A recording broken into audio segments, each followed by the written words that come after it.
If you are just starting out applying for industry job and still lack that industry experience, you may find yourself in something which I call the feedback loop from hell, where companies don't hire you because you lack that industry experience, but you cannot get that experience because the companies don't hire you.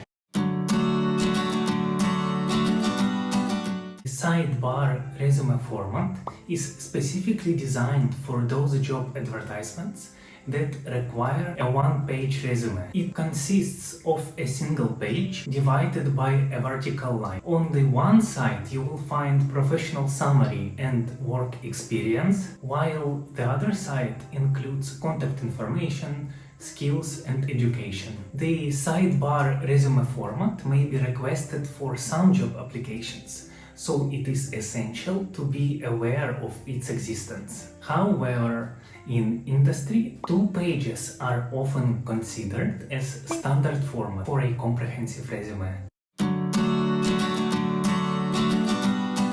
Golden standard format, also referred to as chronological format resume. This format presents your experiences in chronological order, listing your job roles such as front-end developer, PhD researcher, data scientist, etc. etc. This format is typically 2 pages long and it follows a specific structure. On the first page you start with a professional summary, highlighting your critical skills and accomplishments. Then you move on to the work experience section, where you list your job titles, along with bullet points highlighting your main responsibilities and accomplishments. If you want to learn how to create a perfect bullet point, please check out one of my previous videos, which is attached somewhere on the screen. On the second page you include sections for education, technical expertise or skills, and or volunteering, certifications, hobbies. It is important to know that in industry the emphasis is often placed on the work experience section rather than on education.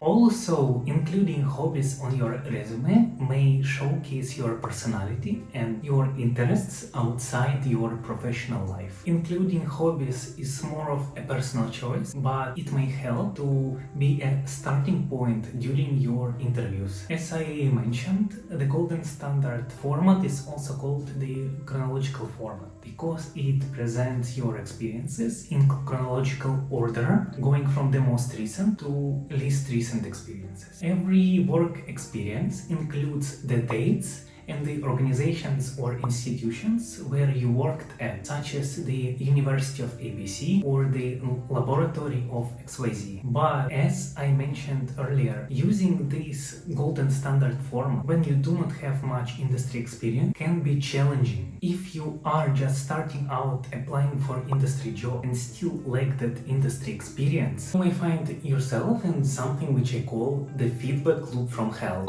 where companies don't hire you because you lack that industry experience, but you cannot get that experience because the companies don't hire you. If this statement resonates with you, the golden standard resume format may not be ideal, and that's where the functional format comes in.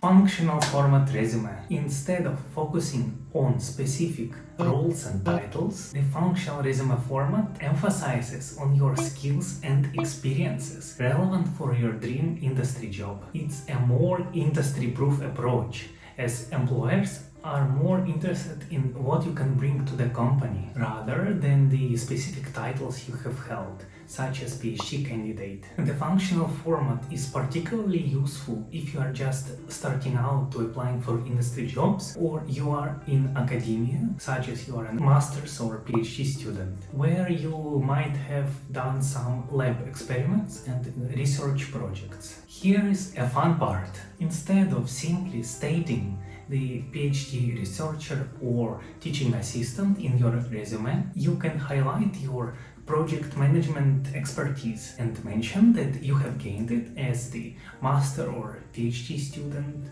or teaching assistant at the University of ABC. You can find a free template of the functional format resume in the description box below. But never, never, never, never lie on your resume. The goal is not to lie, but to emphasize on your experiences and functions relevant for a specific job you are applying for. Employers want to see this. They want to see that you are capable of showing them that you have relevant experiences for the role they are hiring for. We are all amazing people with excellent skills and experiences. Yay! The challenge in the job search lies in finding the right words to describe them, and it's called marketing. If you are enjoying this video, please give it a like and subscribe to my channel. It will help me tremendously. When it comes to the structuring your experiences in the functional format resume, it is crucial to pay attention to the titles or functions and 2 or 3 bullet points underneath every function. Since on average recruiters spend only 5 to 8 seconds on every resume, it is important to catch their attention in the titles or the functions which are relevant for a specific job role. Meat and the potato of every great resume is in great bullet points. But recruiters will not even look at the bullet points if the titles and experiences you mentioned there don't seem relevant for the job application. I do not want your resume to be thrown away like that. So the first point of attention is to create a relevant title that describes your function and expertise that you have gained in some particular role. The second point of attention is to work on creating perfect bullet points which recruiters will read after they are interested in this work experience. Once again, remember that I am not advocating for dishonesty. You should be always truthful in your resume, but you can find different words that can describe your experiences which are relevant for the job advertisement. Thank you for watching this video. I hope you enjoyed it. Please give it a like and subscribe to my channel to receive more contents like this. Also, if you are interested in creating perfect bullet points, I will leave a link in the description box below and probably somewhere on the screen.